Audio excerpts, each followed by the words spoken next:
Hello दोस्तों, मैं अमर हमारे यूट्यूब चैनल ज्ञान मंत्र पर आपका स्वागत करता हूं। आज इस वीडियो में हम डिस्कस करेंगे सीटेट द्वारा कराया गया जुलाई 2019 का पेपर सेकंड का मोस्ट इम्पोर्टेंट भाग बाल विकास और शिक्षा शास्त्र। आइए शुरुआत करते हैं।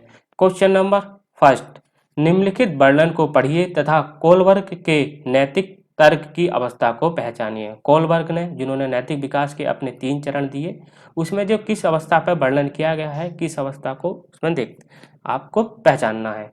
अंतःकरण के स्वचालित नैतिक सिद्धांतों के द्वारा सही कार्य परिभाषित किया जाता है, जो कानून एवं सामाजिक समझौतों पर ध्यान दिए बिना संपूर्ण मानवता के लिए वैध होता है, यानी सभी मानवता के लिए एक समान होता है। तो ये कोलबर्ग की तीसरी अवस्था है, जिसमें बताया गया है कि जो सार्वभौमिक नैतिक विकास का अभिविन्यास के लिए बात की गई है। तो चौथा ऑप्शन बिल्कुल सही है। Next question, question number second, निम्नलिखित में से कौन सा मूर्त क्रियात्मक अवस्था के प्रमुख कौशलों में से एक है? पहला सृजनात्मक चिंतन, दूसरा सुरक्षित रखने की योग्यता, तीसरा परिकल्पित निगमनात्मक तर्क, चौथा है द्वितीयक वर्तुलिक प्रतिक्रियाएं।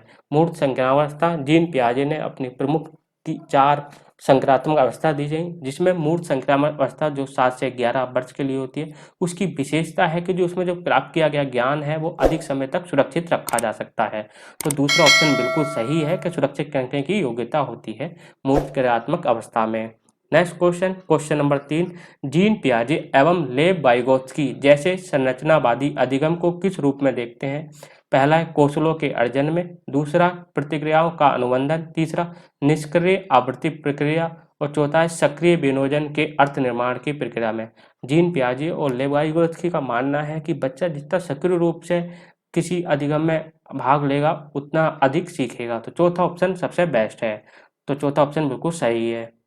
नेक्स्ट क्वेश्चन, क्वेश्चन नंबर 4, समाचार पत्रों से कहानियों एवं कथनों का चयन करना एवं प्रस्तुत करना जो पुरुष एवं महिलाओं दोनों के लिए परंपरागत भूमिकाओं में चित्रित करते हैं, निम्नलिखित में से किसके लिए एक प्रभावी रणनीति है? पहला लैंगिक जेंडर पक्षपात को बढ़ाने के लिए तो आप कोई नहीं करेंगे, तो ये आपका नहीं होगा।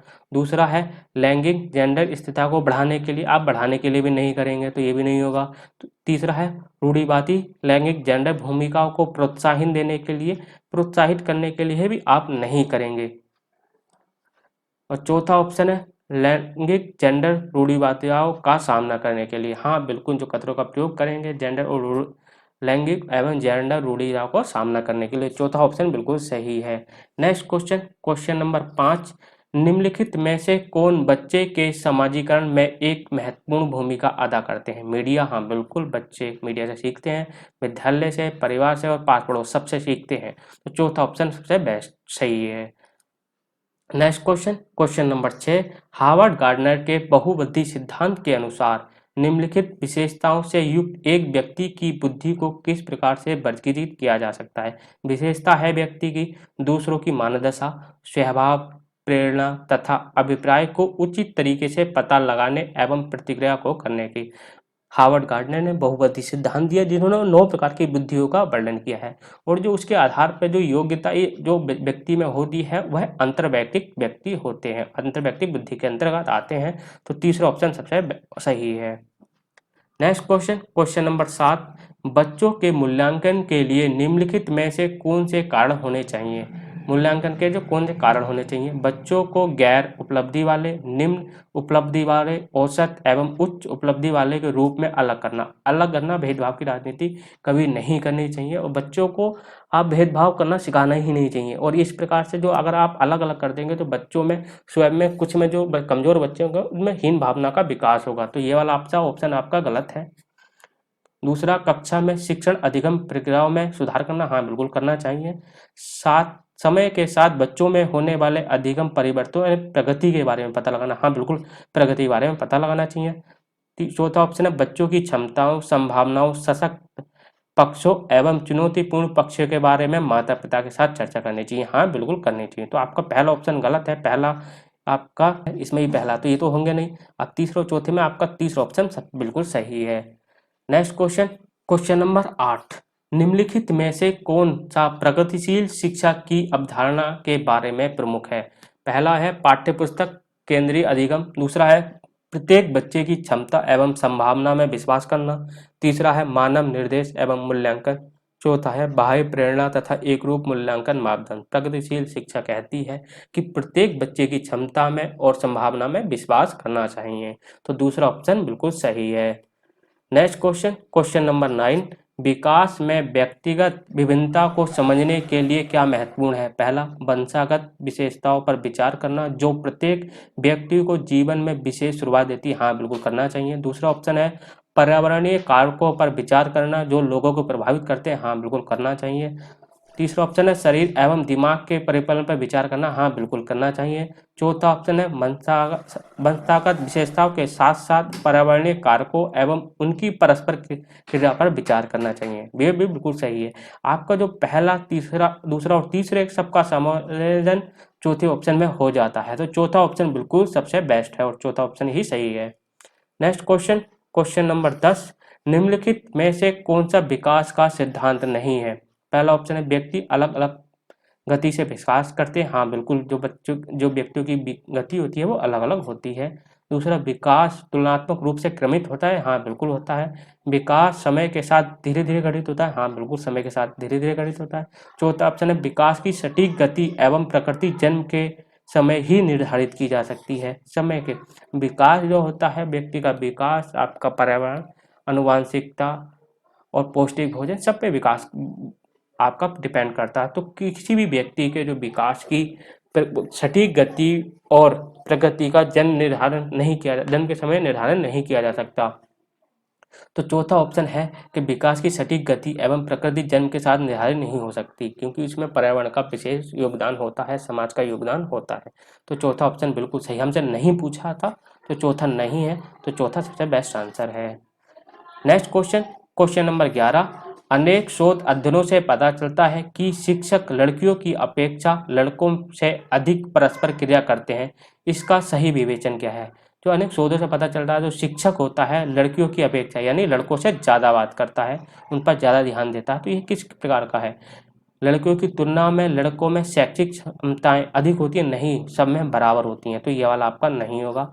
दूसरा, लड़कियों की तुलना में लड़कों को अधिक अवधान की आवश्यकता होती है? नहीं, सबको बराबर अवधान दिए जाना चाहिए। यह शिक्षण में लिंग पक्षपात का एक उदाहरण। हाँ, बिल्कुल, ये एक शिक्षा में लिंग पक्षपात का उदाहरण है, अगर शिक्षक लड़कियों की अपेक्षा लड़कों पर अधिक ध्यान दे रहा है। और चौथा है कक्षा में लड़कियों की तुलना में लड़कों को अधिक आसानी से नियंत्रित किया जा सकता है।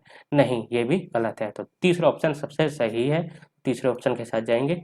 नेक्स्ट क्वेश्चन, क्वेश्चन नंबर 12, एक समस्या को मूल एवं अपसारी समाधानों के साथ करने की योग्यता निम्नलिखित में से किसकी एक प्राथमिक विशेषता है?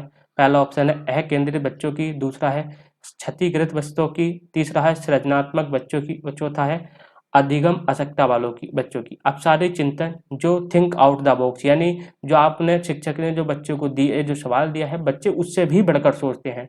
तो ये करने की किसकी विशेषता है? क्षतिग्रस्त बच्चे तो जो सामान्य रूप से भी कम सोच पाते हैं, तो ये तो नहीं होगा। अधिगम आवश्यकता वाले तो जो नॉर्मल क्वेश्चन दिया है उसे भी सोल्व करने में अधिक समय लगाते हैं, तो ये भी नहीं होगा।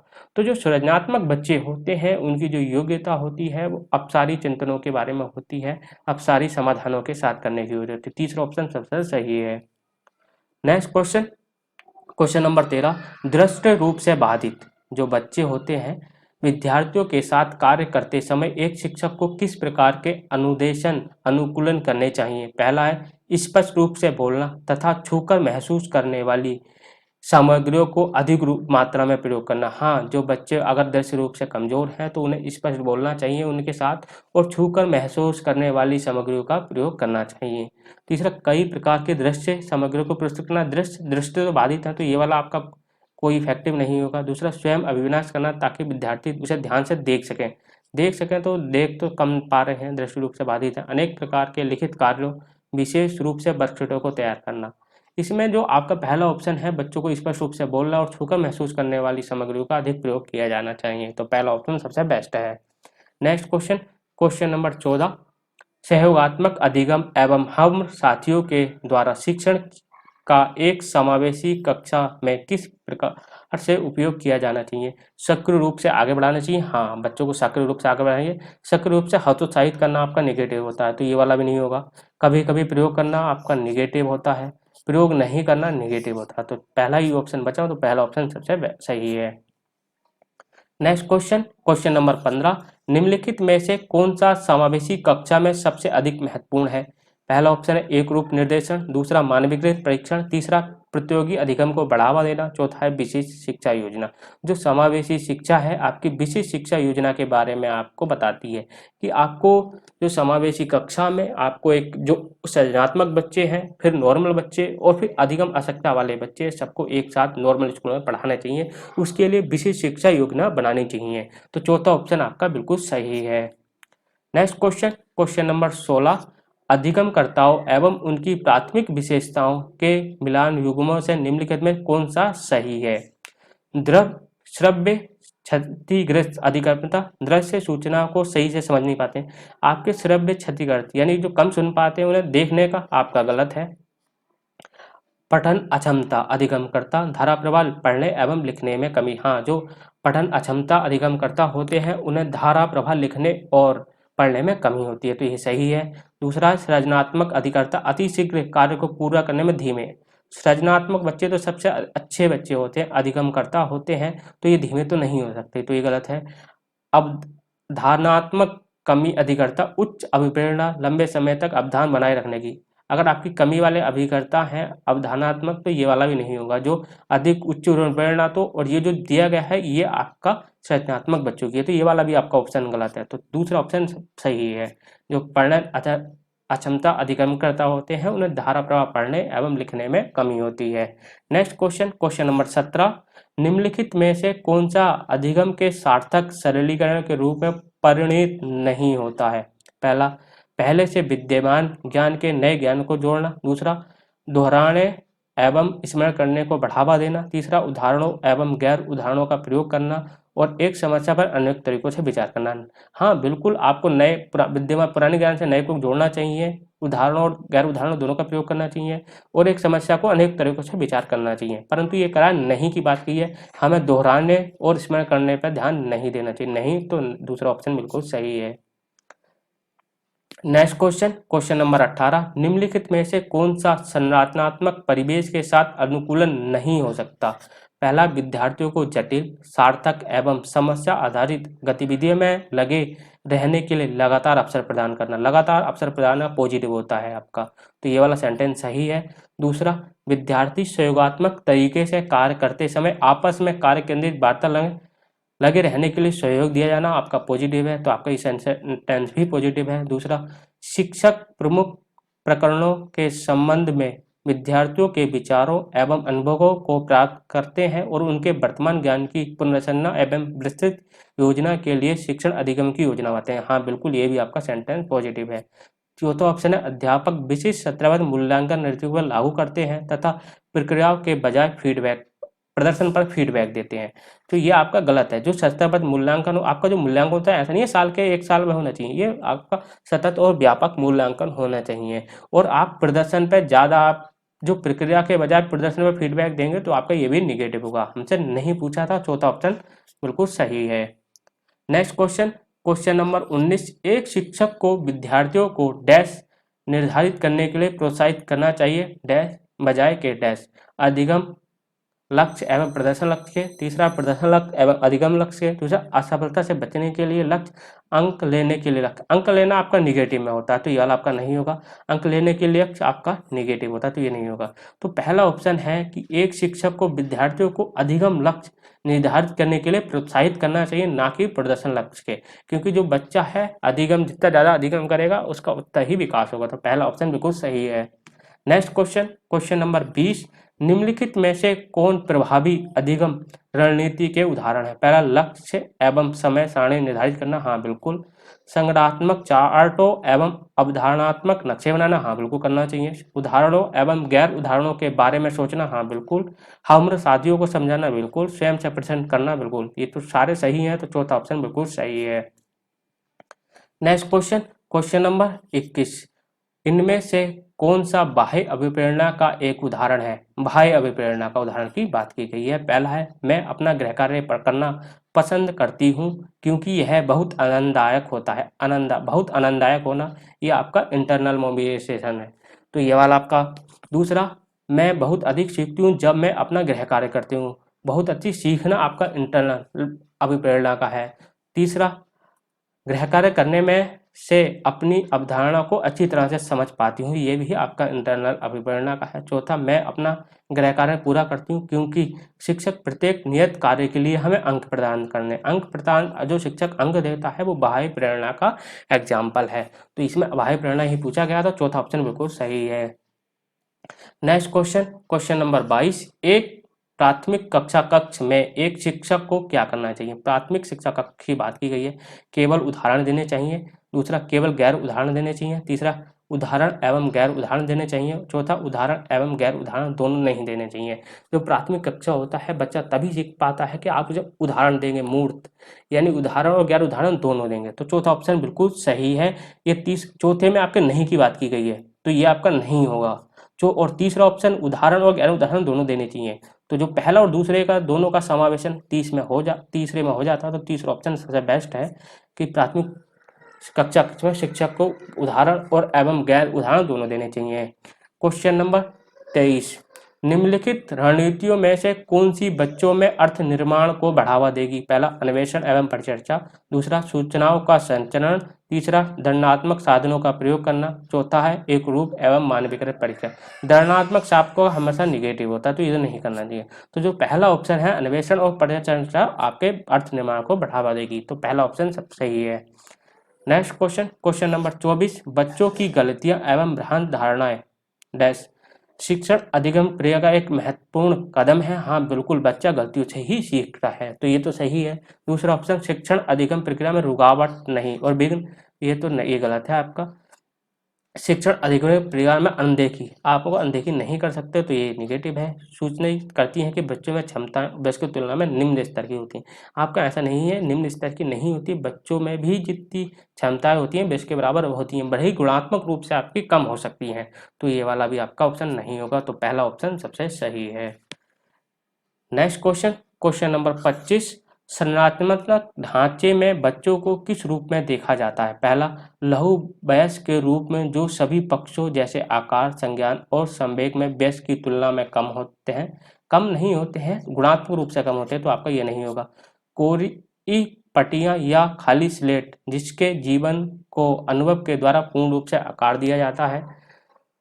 तीसरा ऑप्शन, निष्क्रिय प्रणाली जब अनुबंधन के द्वारा किसी भी रूप में आकार दिया जा सकता है और ढाला जा सकता है। निष्क्रिय प्रणाली आपका नहीं होगा, तो ये आपका गलत होगा। चौथा ऑप्शन है आपका, एक समस्या समाधान करने वाला तथा वैज्ञानिक अन्वेषण के रूप में। जो संरचनावादी ढांचा होता है बताता है कि बच्चा एक समस्या समाधान करने वाला होता है और वैज्ञानिक अन्वेषण होता है। तो चौथा ऑप्शन बिल्कुल सही है।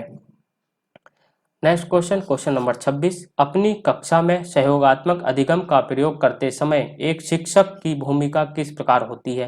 पहला, मार्गदर्शन होना तथा बच्चों को जो करना है उसे करने देना। मार्गदर्शन नहीं, आपका ये निगेटिव है, तो ये वाला नहीं होगा। कक्षा को छोड़ देना निगेटिव होता है। 14, सहयोगात्मक होना तथा प्रत्येक समूह की संरचना करना। हाँ बिल्कुल ये सही है।